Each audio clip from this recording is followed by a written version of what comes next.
Hello everyone. ఈ రోజు మనం ఏపీ హిస్టరీలో భాగంగా లాస్ట్ వీడియో చేసుకోబోతున్నాము. ఇదేంటయ్యా అంటే మనకి 1956 నుంచి మొదలుకొని 2014 వరకు ఏదైతే మన ఆంధ్ర రాష్ట్రంలో ఏమేమి పరిణామాలు జరిగినాయి అనేవి ఈ వీడియోలో డిస్కస్ చేసుకోబోతున్నాము. విత్ కోడింగ్, విత్ ఇమేజెస్ నేను మీకు విత్ యానిమేషన్స్ నేను నేర్పిస్తూ ఉంటాను. హిస్టరీని ఒక్కసారి చదివారు అంటే హిస్టరీ అంత ఫ్యాక్చువల్ సబ్జెక్ట్ ని ఇంత సరదాగా తయారు చేసి నేను మీకు అందిస్తూ ఉన్నాను. సో దీనికోసం ఫస్ట్ ఒక లైక్ చేసి స్టార్ట్ చేస్తూ ఉండండి వీడియోని. అయితే దీనికి సంబంధించి మనం ఇవాళ ఈ వీడియోలో ఏం చూసుకోబోతున్నాం అంటే ఆంధ్ర రాష్ట్ర అవతరణ ఎలా జరిగింది, తెలంగాణకి సంబంధించి వాళ్ళకి కావాల్సిన ఏవైతే డిమాండ్స్ ఉన్నాయో అవి ఎలా నెరవేర్చారు, అవి నెరవేర్చని క్రమంలో ఏమేమి కమిటీలు వచ్చినాయి, వాంచ్ కమిటీ అంటే ఏంటి, ఇలా డిఫరెంట్ డిఫరెంట్ కమిటీస్ ఉన్నాయి, ఆ కమిటీస్ ఏంటి, దాని తర్వాత ఏ నాయకులు పాల్గొన్నారు ఈ ఉద్యమంలో, దాని తర్వాత దీనికి సంబంధించి చూసుకుంటే ఎవరెవరు సీఎంస్ ఉన్నారు, చంద్రబాబు నాయుడు గారి దగ్గర నుంచి మొదలుకొని ఎప్పుడో సంజీవయ్య గారి దగ్గర నుంచి నీలం సంజీవ్ రెడ్డి గారి దగ్గర నుంచి మొదలుకొని చంద్రబాబు నాయుడు గారు ప్రెసెంట్ సీఎం వరకు మనం ప్రతి సీఎం గురించి ఆయన టైంలో ఏమేమి ఇంపార్టెంట్ కార్యక్రమాలు జరిగినాయి అనేది క్లియర్ గా కోడింగ్ తో ప్రశాంతంగా మీరు కూర్చోండి, వింటూ ఉండండి, నేను నిలిపిపోతున్నాను. రైట్, వీడియోని ముందు ప్రశాంతంగా వినండి, ఎక్కువ స్పీడ్ పెట్టకండి. 1.5 1.25 స్పీడ్ పెట్టేసి ప్రశాంతంగా వినడానికి ట్రై చేయండి. దాని తర్వాత కావాలి అనుకుంటే పుస్తకం ఓపెన్ చేసి కోడింగ్ రాసుకుంటా వెళ్ళండి. రైట్, ముందు ప్రశాంతంగా వినడానికి ట్రై చేయండి. నేను మీకు హామీ ఇస్తున్నాను, ఒక్కసారి ఈ వీడియో చూశారు అంటే నెక్స్ట్ టైం మీకు హిస్టరీకి సంబంధించి ఈ పార్ట్ లో లేదా హిస్టరీ మొత్తానికి సంబంధించి ఒక్కసారి విన్నారు అంటే లైఫ్ లో మర్చిపోలేని విధంగా కోడింగ్ అంత అద్భుతంగా నేను మీకు డిజైన్ చేసి ఉంటాను. రైట్, సో ఫస్ట్ స్టార్ట్ చేద్దాము. ఈ వీడియోకి సంబంధించి పీడిఎఫ్ కావాలి అనుకుంటే టెలిగ్రామ్ ఛానల్లో అవైలబుల్ గా ఉంది, తీసుకోండి.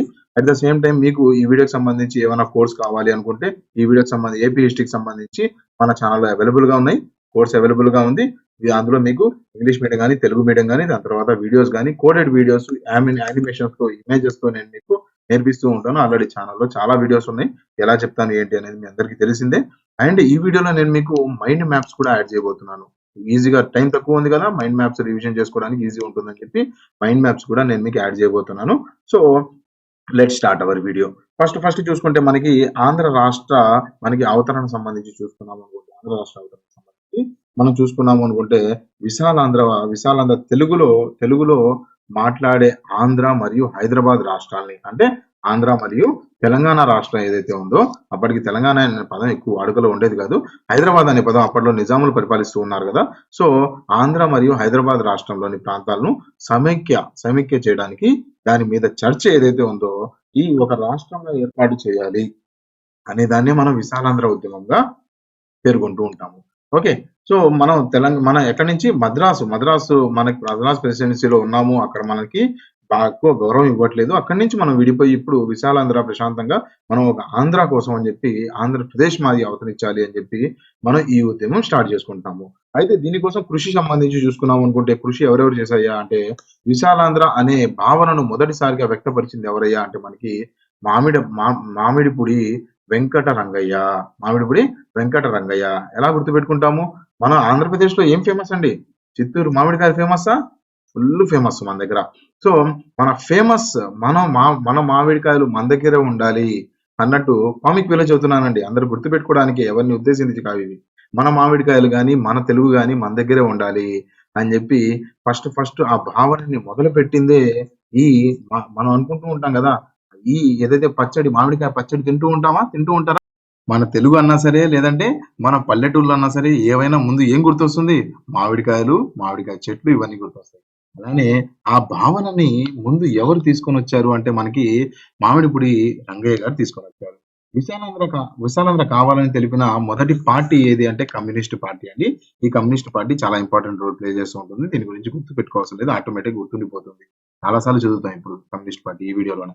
నెక్స్ట్ చూసుకుంటే విశాలాంధ్ర అనే పదాన్ని మనకి మొదటిగా ఎవరు తీసుకొని వచ్చారు అని చూసుకుంటే, ఏ వ్యక్తి తీసుకొని వచ్చారని చూసుకుంటే మనకి పచ్చడపల్లి సుందరయ్య గారు తీసుకొని వచ్చారు. మళ్ళీ చూడండి, భావన తీసుకొని వచ్చింది మామిడిపుడి గారు. రైట్, విశాలాంధ్ర అనే పదాన్ని మొదటిగా యూజ్ చేసింది ఎవరయ్యా అంటే మనకి పచ్చలపల్లి. మామిడికాయ పచ్చడి ఉద్దేశించి కాదండి, ఎవరిని ఉద్దేశించి కావు, మనం గుర్తు పెట్టుకోవడానికి. వాళ్ళు మహానుభావులు. ఆంధ్రప్రదేశాన్ని కానీ మన ఆంధ్రప్రదేశ్ కానీ మనం ప్రశాంతంగా ఇప్పుడు హ్యాపీగా మన ఉద్యోగాలు మనం చేసుకుంటున్నాము, లేదంటే మన చదువు మనం చదువుకుంటున్నాము ఆంధ్రప్రదేశ్ లో అనుకుంటే ఇలాంటి వాళ్ళ పెద్ద పెద్దోళ్ళు ఆధారం చేయబట్టే. రైట్. సో, అయితే మనకి పచ్చలపల్లి సుందరయ్య గారు ఏదైతే మనకి మామిడి అనే థాట్‌తో మనం గుర్తుపెట్టుకోవడానికి ట్రై చేసుకోవచ్చు. ఇతను ప్రారంభించిన పత్రిక ఏందయ్యా అంటే మాకు విశాలాంధ్ర పత్రిక ఒకటి. దాని తర్వాత ఈయన రచించిన గ్రంథం ఏందయ్యా అంటే విశాలాంధ్రలో ప్రజారాజ్యం అని చెప్పి ఒక పత్రికను రచించారు. విశాలాంధ్ర. ఈ విశాలాంధ్ర అనే పదాన్ని మొదలుపెట్టింది ఇతను. దీనికి సంబంధించి పత్రిక గాని, గ్రంథం గాని మొదలుపెట్టింది కూడా ఇతనే. విశాలాంధ్ర అనే పదం గుర్తుపెట్టుకోవాలి. చూసుకుంటే మనకి విశాలాంధ్ర మనకి ఆవశ్యకతను తెలపడం కోసం కరపత్రాలను ప్రచారం చేసింది ఎవరు? కరపత్రాలు ప్రసారం చేశారండి. పాంప్లెట్స్ డిస్ట్రిబ్యూట్ చేసుకుంటూ వెళ్లారు. ఎవరు డిస్ట్రిబ్యూట్ చేశారయ్యా అంటే మనకి దేవులపల్లి రామానుజరావు గారు.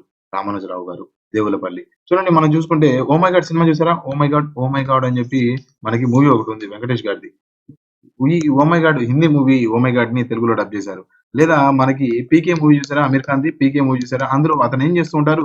కరపత్రాలు తీసుకొని, పాంప్లెట్స్ తీసుకొని డిస్ట్రిబ్యూట్ చేసుకుంటూ ఉంటారు. అందులో దేవుడు ఫోటో వేసేసి దేవుడు ఎక్కడున్నాడు? దేవుడు మీకు కనిపించాడా? అని చెప్పి పాంప్లెట్స్ ఏస్తూ ఉంటాడు. అలానే దేవులపల్లి రామానుజరావు గారు కరపత్రాలు దేవుడు ఎక్కడా? అని చెప్పి కరపత్రాలు డిస్ట్రిబ్యూట్ చేశారు అన్నట్టు మనం గుర్తుపెట్టుకోవడానికి ఉంటుంది. దేవులపల్లి దేవుడు ఎక్కడా? అని చెప్పి కరపత్రాలను డిస్ట్రిబ్యూట్ చేశారు. విశాలాంధ్రలో ఉన్నారు వెంకటే అని చెప్పి అక్కడ ఉన్నోళ్ళు చెబుతూ ఉన్నారు అన్నట్టు లైట్‌గా మనం ఇమాజినేషన్ చేసుకున్నామంటే మనకు గుర్తుండిపోతుంది. నెక్స్ట్ చూసుకుంటే విశాలాంధ్ర మహాసభలండి. చాలా ఇంపార్టెంట్. ఈ విశాలాంధ్ర మహాసభకు సంబంధించి ఫస్ట్ ఎప్పుడు స్టార్ట్ చేశారంటే మనకి 1947, 1949 నవంబరు 26వ తారీఖు స్టార్ట్ చేశారు. మీరు జాగ్రత్తగా చూస్తే ఇది మన ప్రియాంబుల్ పాలిటీలో మీరు ప్రియాంబుల్ చదివారు అంటే ప్రియాంబుల్‌లో ఉండే లైన్ ఇదేనండి. On this day of 26th November 1949 we enact our constitution అని చెప్పి మనం అందులో మాట్లాడుకుంటూ ఉంటాము. ఏందంటే ఆ రోజే మన కాన్స్టిట్యూషన్ అడాప్ట్ చేసుకున్నాము. ఇక్కడ విశాలాంధ్రకి సంబంధించి మహాసభలు కూడా మన రాజ్యాంగం మనకు కావాలి అన్నట్టు ఎగ్జాంపుల్‌గా మన రాజ్యాంగం మనకు కావాలి అన్నట్టు మన రాజ్యంలో మా హక్కులు మా ఆంధ్రప్రదేశంలో మా హక్కులు కావాలి అని చెప్పి అందుకనే కదా విశాలాంధ్ర మహాసభలు అసలు విశాలాంధ్ర అనే పోరాటం ఎందుకు మొదలైంది? మీ అందరికీ తెలిసిందే కదా! మనకు తమిళనాడులో సరిగ్గా చూడట్లేదు. మనం తమిళోళ్ళు తెలుగోళ్ళు వీళ్ళు తెలుగోళ్ళు అని చెప్పి ఈవెన్ దో మన మనకి మన సంఖ్యాబలం ఎక్కువున్నా సరే మనల్ని తెలుగోళ్ళు అని చెప్పి వాళ్ళు మనల్ని కించపరుస్తూ ఉండేవాళ్ళు తమిళోళ్ళు. సో, అందుకని మనం ఏం చేసామంటే విశాలాంధ్ర మహాసభలు ఏర్పాటు చేసుకొని మొదలుపెట్టాము. అయితే దీనికి సంబంధించి ఈ సమావేశంలో మనకి అయ్యదేవర కాళేశ్వరరావు గారు ఎవరైతే ఉన్నారో విశాలాంధ్ర మహాసభలు నిర్వహించాలని చెప్పి తెలిపారు. ఎవరయ్యా అంటే అయ్యా అయ్యా మాకు ఆంధ్రదేశం ఇవ్వండయ్యా అని చెప్పి అయ్యదేవర కాళేశ్వరరావు గారు మొదలుపెట్టారు. రైట్. సో, దీనికి సంబంధించి చూసుకున్నాం అనుకుంటే మొదటి విశాలాంధ్ర మహాసభ ఎప్పుడు జరిగిందయ్యా అంటే 1950 ఫిబ్రవరి 12 ఈ డేట్స్ అంత ఇంపార్టెంట్. దీనికి సంబంధించి ఎక్కడ జరిగింది? దీని అధ్యక్షుడు ఎవరు? అనేది ఇంపార్టెంట్. ఎక్కడ జరిగిందయ్యా ఇది ఏంటంటే మనకి వరంగల్‌లో జరిగింది. మాకు ఈ వరం ఇవ్వండి. అయ్యా మాకు వరం ఇవ్వండి. అయ్యా మాకు వరం ఇవ్వండి అని చెప్పి మనకి వరంగల్ నుంచి మహాసభలు మొదలుపెట్టాం. ఏం వరం కావాలి? మా ప్రదేశు, మా ఆంధ్రప్రదేశ్‌ని మాకివ్వండి అని చెప్పి మా తెలుగోళ్ళని మాకివ్వండి. ఇది చూసుకుంటే వరంగల్ అనేది చూసుకుంటే మీకు వరంగల్ అనంగానే ఎవరు గుర్తు రావాలి? వరంగల్ అనంగానే హిస్టరీలో ఎవరు గుర్తొస్తారు? ఎవరు గుర్తొస్తారంటే మనకి కాకతీయులు గుర్తొస్తారు. గుర్తొస్తారా?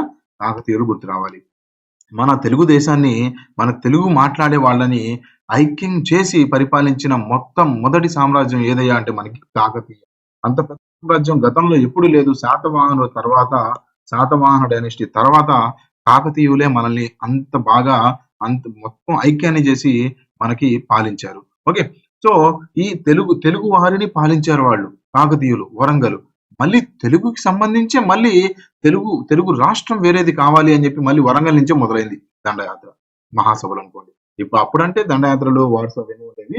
ఇప్పుడేందంటే మనకి ఆఫ్టర్ మనకి ఫ్రీడమ్ వచ్చేసింది కదా! ఇప్పుడు దండయాత్రలు, రాజులు ఇవన్నీ తగ్గిపోయారు కాబట్టి మనం ఈ మహాసభలు మనం మొత్తం మాట్లాడుకుంటాము. పాంప్లెట్‌లు, కరపత్రాలు ఇవే కాబట్టి మొదలుపెట్టాము. రైట్. దాని తర్వాత మొదటి సమావేశ అధ్యక్షులు ఎవరయ్యా అంటే మనకి ఆగ్రీవచారి గారండి. చారి గారు ఫస్ట్ మొదలుపెట్టారు చారి గారు. మనకి పూజ మొదలుపెట్టారు చారి గారు. పంతులు గారు ఏం చేశారంటే మనకి పూజను మొదలుపెట్టారు. ఏం కావాలి? మనకి వరం కావాలి.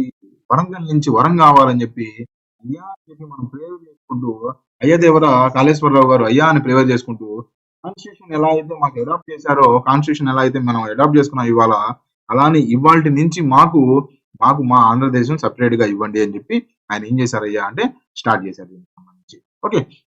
మన ఆంధ్ర నుంచి ఎవరు పాల్గొన్నారయ్యా అంటే మనకి టంగుటూరి ప్రకాశం పంతులు గారు మనకి పాల్గొన్నారు. దాని తర్వాత తెలంగాణ నుంచి ఎవరు పాల్గొన్నారయ్యా అంటే మనకి కోదటి రామలింగం గారు, దాని తర్వాత టీఎస్ మూర్తి గారు. టీఎస్ అంటే తెలంగాణ స్టేట్ కాదు. ఆ టీఎస్ అనేది ఆయన ఇంటి పేరు. ఓకే. తెలంగాణ నుంచి పాల్గొన్నారు టీఎస్ అన్నట్టు గుర్తుపెట్టుకోవడం, లేదా టీజీ అని చెప్పి ఇప్పుడు పేరు మారిపోయింది. ఈ సమావేశంలో హైదరాబాద్ రాజధానిగా విశాలాంధ్ర ఏర్పడాలని తీర్మానం చేశారు. ఏ సమావేశము? మొదటి విశాలాంధ్ర సమావేశంలోనే మనకి విశాలాంధ్ర మహాసభ ఏదైతే సమావేశం జరిగిందో ఆ సమావేశంలో క్యాపిటల్ ఏంది? హైదరాబాద్. హైదరాబాద్ క్యాపిటల్ సిటీగా ఉండాలి అని చెప్పి మనకి డిసైడ్ చేశారు. నెక్స్ట్ చూసుకుంటే మనకి 1950 నవంబర్ 26న 1950 నవంబర్ 26న విశాలాంధ్ర మహాసభ ప్రథమ వార్షికోత్సవం జరిగింది. 49లో స్టార్ట్ జరిగింది. ఒక సంవత్సరం అయిపోయింది. 50లో మనకి ఏం చేసామయ్యా అంటే మనకి వార్షికోత్సవం. ఓకే. ఫస్ట్ యానివర్సరీ చేసుకున్నాము. నెక్స్ట్ చూసుకుంటే మనకి విశాలాంధ్ర మహాసభ ఏదైతే ఉందో, విశాలాంధ్ర మహాసభ ఏదైతే ఉందో, ఈ మహాసభ రెండో మహాసభ ఇది ఎక్కడ జరిగిందయ్యా అంటే మళ్ళీ హైదరాబాద్ లో జరిగింది. ఓకే. నెక్స్ట్ ఎక్కడ జరిగింది? వరంగల్ లో జరిగింది. వరంగల్ లో ఏం తీర్మానం చేసుకున్నాము? హైదరాబాద్ కి సంబంధించి క్యాపిటల్ ఉండాలి అని చెప్పి సమావేశం చేసుకున్నాము. సో హైదరాబాద్ లో క్యాపిటల్ సిటీ కదా, సో క్యాపిటల్ లోనే నెక్స్ట్ మీటింగ్ పెట్టుకుందాం అని చెప్పి రెండో మహాసభ హైదరాబాద్ లో పెట్టుకున్నారు. ఓకే. ఈ సమావేశానికి అధ్యక్షుడు ఎవరు? ఫస్ట్ ఎవరు ప్రేయర్ ని ఎవరు స్టార్ట్ చేశారు? వరం ఇవ్వండి అని చెప్పి వరంగల్ నుంచి ఎవరు స్టార్ట్ చేశారయ్యా అంటే చారి గారు ఈ పూజను ప్రారంభించారు. రైట్. నెక్స్ట్ దానికి శ్రీశ్రీ గారు స్టార్ట్ చేశారు. ఓకే. శ్రీరంగం శ్రీనివాసరావు గారు, శ్రీశ్రీ గారు మొదలు పెట్టారు. సంబంధించి అధ్యక్షతన ఆయన ఉన్నారు. విశాలాంధ్రాన్ని సమర్థించిన నాయకులు ఎవరయ్యా అంటే మనకి బురుగుల రామకృష్ణారావు గారు, దాని తర్వాత పండిత్ నరేంద్రజీ. ఓకే. నరేంద్ర మోడీ గారు కాదండి. నరేంద్ర మోడీ గారు మనకి రాష్ట్ర విభజన తెలంగాణ నుంచి బయటకు వచ్చేసిన తర్వాత కూడా మనల్ని సపోర్ట్ చేసింది ఆయనే. ఫస్ట్ మన శంకుస్థాపన రాయి వచ్చి ఆయనే కదా పూజ చూసింది మనకి అమరావతి రాజధానిగా అమరావతిలో. రైట్. సో దీనికి సంబంధించి చూసుకుంటే రామకృష్ణరావు గారు అండ్ పండిట్ నరేంద్రజీ గారు. నెక్స్ట్ చూసుకుంటే విశాలాంధ్ర ఏర్పాటు ద్వారా తెలంగాణకి అభివృద్ధి చెందుతుందని అభివృద్ధి తెలంగాణ డెవలప్ అవుతుంది అని చెప్పి ఎవరు చెప్పారయ్యా అంటే మనకి స్వామి రామానంద తీర్థ గారు. ఏమన్నారయ్యా అంటే రామానంద గారు ఆనందంగా ఏమన్నారయ్యా అంటే ప్రశాంతంగా విశాలాంధ్ర వల్ల తెలంగాణ డెవలప్ అవ్వబోతుంది అని చెప్పి ఆనందపడ్డారు ఆయన. అని కొంతమంది అపోజ్ కూడా చేశారు. అపోజ్ చేసిన వాళ్ళు ఎవరెవరు అనేది కూడా మనం నెక్స్ట్ చూసుకుందాము. సో ఇక్కడ వరకు చూసుకున్నాం అనుకుంటే ఆంధ్ర మహాసభ 1, 2 ఇంపార్టెంట్ మహాసభలు దాని గురించి చూసుకున్నాము. మహాసభ తర్వాత దీనికి సంబంధించి కృషి చేసిన వాళ్ళు మళ్ళీ ఇంకొద్దిగా డీటెయిల్ గా చూసుకున్నామంటే 1950 జనవరిలో మద్రాసులో ఆంధ్ర ప్రొవిన్షియల్ కాంగ్రెస్ కమిటీ ఏదైతే ఉందో వాళ్ళు సమావేశం జరిపారు. ఈ సమావేశంలో ఏం నిర్ణయాలు తీసుకున్నారని చూసుకుంటే ఆంధ్రప్రదేశ్ నూతన ఆంధ్ర రాష్ట్రాన్ని ఏర్పరచాలి అండ్ దానికి రాజధానిగా తాత్కాలికంగా మద్రాసు ఉంటుంది అండ్ కంప్లీట్ గా హైదరాబాద్ ఉంటుంది. శాశ్వతంగా హైదరాబాద్ ఉంటుంది టెంపరీగా. ఇప్పుడు చూడండి అలా ఇక అంతే కదా జరిగింది. ఏదైతే పాత క్యాపిటల్ ఉందో అదే కొన్ని రోజులు క్యాపిటల్ సిటీగా రన్ అవుతూ ఉంటుంది. ఎందుకంటే అక్కడ నుంచి తట్టబుట్ట సర్దుకొని రావాలి కదా. ఇప్పుడు చూడండి ఆంధ్రప్రదేశ్ తెలంగాణ వేరువేరైన తర్వాత ఏం చేశారు? ఆంధ్ర వాళ్ళు ఆంధ్రాకి వెళ్ళిపోయారు. వెళ్ళేటప్పుడు ఏం చేశారు? తెలంగాణ హైదరాబాద్ ఏదైతే ఉందో అది ఉమ్మడి క్యాపిటల్ గా ఉంది. ఓకే. తట్టబుట్ట సర్దుకొని పోవాలి కదా. సో పోవడానికి అని చెప్పి మనం మద్రాసు నుంచి సర్దుకొని బయటికి రావాలి కాబట్టి హైదరాబాద్ కి సంబంధించి మనం శాశ్వత రాజధాని అండ్ టెంపరీ రాజధాని మద్రాసు. సో దీనికి సంబంధించి 1951 బెంగళూరులో జరిగిన ఐఎన్సి సమావేశంలో విశాలాంధ్ర ఏర్పాటు చేయాలని తెలిపిన నాయకులు ఎవరయ్యా అంటే మనకి అయ్యదేవర గారు మళ్ళీ వచ్చేసారు. విశాలాంధ్ర మొదలు పెట్టాలన్నారు. మళ్ళీ ఈ టైంలో కూడా ఫైనల్ వర్డింగ్ కూడా నేను ఇచ్చేస్తున్నాను. ఇంకా ఫైనల్ ఆయన 1957 బెంగళూరులో జరిగిన ఇంటర్నేషనల్ కాంగ్రెస్ ఏదైతే సమావేశం జరిగిందో అందులో మనకి అయ్యదేవర కాళేశ్వర గారు ఏమన్నారు? ఏర్పాటు చేయాల్సిందే అన్నారు. కానీ పెద్ద ఆయన నెహ్రూ గారు దీన్ని నిర్ణయం తెలపలేదు. ఓకే. నెహ్రూ గారు ఎందుకు నెహ్రూ గారు ఇక్కడ ఉన్నారు అంటే కాంగ్రెస్ రాజ్యంలో ఉంది అంటే ఇండియన్ నేషనల్ కాంగ్రెస్ ఏదైతే ఉందో ఆ ఇండియన్ నేషనల్ కాంగ్రెస్ కి సంబంధించి నెహ్రూ గారు అధ్యక్షతన ఆయన మీదే మొత్తం మూవ్మెంట్ జరుగుతూ ఉండేది. సో నెహ్రూ గారు ఓకే అంటేనే ఓకే, లేదంటే లేదు. సో అందుకని ఆయన ఓకే అనలేదు. తర్వాత ఓకే అంటారులేండి. ఓకే. విశాలాంధ్ర ప్రచారం తెలిపిన పత్రికలు ఏవేవి ఉన్నాయా అంటే మనకి విశాలాంధ్ర, కాకతీయ. విశాలాంధ్ర అనేది ఆల్రెడీ పదం మనం ఆల్రెడీ ఇందాక చదివాము. విశాలాంధ్రకి సంబంధించి మొదటిగా ఆయన మొదలు పెట్టారు, ఆ పదం ఇచ్చారు అని చెప్పి. రెండోది చూసుకుంటే కాకతీయ వరంగల్ నుంచే ఫస్ట్ మనం స్టార్ట్ చేసాం కాబట్టి కాకతీయ అనే పత్రిక కూడా ప్రచారంలో ఉంది. దాని తర్వాత ఆంధ్ర పత్రిక, ఆంధ్ర జనత అనే పత్రికలు ఆ టైంలో మనకి బాగా ప్రచారం చేస్తూ ఉన్నాయి. నెక్స్ట్ చూసుకుంటే విశాలాంధ్రను సమర్థించిన నాయకులు, ముస్లిం నాయకులు, దాని తర్వాత సమర్థించిన వాళ్ళు ఒకసారి చూసుకుందాము. ముస్లిం నాయకుల్ని చూసుకున్నాం అనుకుంటే మనకి విశాలాంధ్రను సమర్థించిన ముస్లిం నాయకులు ఎవరయ్యా అంటే మనకి మీర్ మొహమ్మద్ అలీ ఖాన్. మీర్ మొహమ్మద్ అలీ గారు. అలీ గారు అంటే మన కమిడియన్ అలీ గారు కాదండి. అప్పట్లో మీర్ మొహమ్మద్ అలీ గారు ఉన్నారు. ఓకే. అలీ గారు ఎక్కడి నుంచి అంటే తెలంగాణ నుంచి. తెలంగాణ ఫిల్మ్ సిటీ అక్కడే ఉంది కదా! సో, విశాలాంధ్రని సంబంధించిన మన విశాలాంధ్రకి సంబంధించి హైదరాబాద్‌ని ముస్లిం నాయకులు ఎవరయ్యా అంటే అలీ గారు ఒకళ్ళు. దాని తర్వాత ముగ్దుం గారు. ముగ్దుం మొయినుద్దీన్ గారు వీళ్ళు సమర్థించారు. మనకి ఏం చెప్పారంటే విశాలాంధ్ర ముద్దు అన్నారు. నాకు విశాలాంధ్రనే ముద్దు అని చెప్పి ముగ్దుం గారు చెబుతున్నారు. ఓకే. విశాలాంధ్ర ముద్దు అని చెప్పి ముగ్దుం గారు చెబుతున్నారు. ఇక్కడ పక్కనే నేను మీకు కీవర్డ్ నోట్ చేశాను. మీరు కావాలంటే ఈ ప్రింట్‌ఔట్ తీసుకునేటప్పుడు మీకు ప్రశాంతంగా ఈజీ ఉంటుందని చెప్పి నేను మీకు అక్కడ పక్కనే కీవర్డ్ కూడా ఎంటర్ చేశాను. రైట్. సో, దీన్ని బ్లాంక్ పీడీఎఫ్ కూడా అందజేస్తాను. కావాలనుకుంటే ఈ కీవర్డ్ లేకుండా కూడా ఉంటుంది. మీ కీవర్డ్స్ ఏమైనా కావాలనుకుంటే నోట్ చేసుకోవచ్చు. ఫ్యాక్చువల్ సబ్జెక్ట్ అండి. ఫ్యాక్ట్స్ గానే చదవాలి. మనకు తెలుసా ముగ్దుం గారిని మీరు చూసారా? ఆయన చెప్పారా లేదా అనేది మీరు ముగ్దుం గారిని చూసారా? లేదు కదా! అలీ గారిని మీరు చూసారా? ప్రెజెంట్ చూడగలరా మీరు? ఓకే. సో, ఇదంతా ఫ్యాక్చువల్. అక్కడ జరిగింది మనం గుర్తుపెట్టుకోవాలి. గుర్తుపెట్టుకొని ఇలా ఫ్యాక్ట్స్ రూపంలో, కోడింగ్ రూపంలో గుర్తుపెట్టుకుంటేనే గుర్తుంటుంది. లేదు అంటే ఇప్పుడు చూడండి విశాలాంధ్రను సమర్థించిన వాళ్ళు అని చెప్పి 4 పేర్లుంటే అక్కడ అలీ గారి పేరు కనిపించకలోనే మీరు రెండో మాట ఆలోచించకుండా అక్కడ టిక్ పెట్టేసి వచ్చేస్తారు. ఎంత స్పీడ్‌గా టిక్ పెడతారు. ఎంత కాన్ఫిడెంట్‌గా ఎగ్జామ్ రాసొస్తారు. వితౌట్ కోడింగ్ మీరు ఇలా లేదు అంటే మీరు కంటిన్యూయస్‌గా చేసుకుంటూ పోవాలంటే అది గుర్తుపెట్టుకోవడానికి కొన్ని యుగాలు పడుతుంది. ఓకే. సో, ఓవరాల్‌గా నేను చెప్పేదేంటంటే దీనికి సంబంధించి కోడింగ్‌తోనే మీరు నేర్చుకోవడానికి ట్రై చేయండి. ఓకే. యాప్‌లో ఆల్రెడీ డిస్క్రిప్షన్‌లో లింక్ ఇచ్చాను. ఆ డిస్క్రిప్షన్‌లో లింక్‌ని మీరు ఫాలో అయ్యారు అనుకుంటే మీకు క్లియర్‌గా కోర్స్ ఉంటుంది. ఏపీపీఎస్సీ, ఏపీ హిస్టరీకి సంబంధించి కోడింగ్‌తో మీకు అన్ని సబ్జెక్ట్స్ ఇదనే కాదండి. మీకు పాలిటీలో మీకు ఏవైనా ఆర్టికల్స్ గుర్తుండట్లేదా?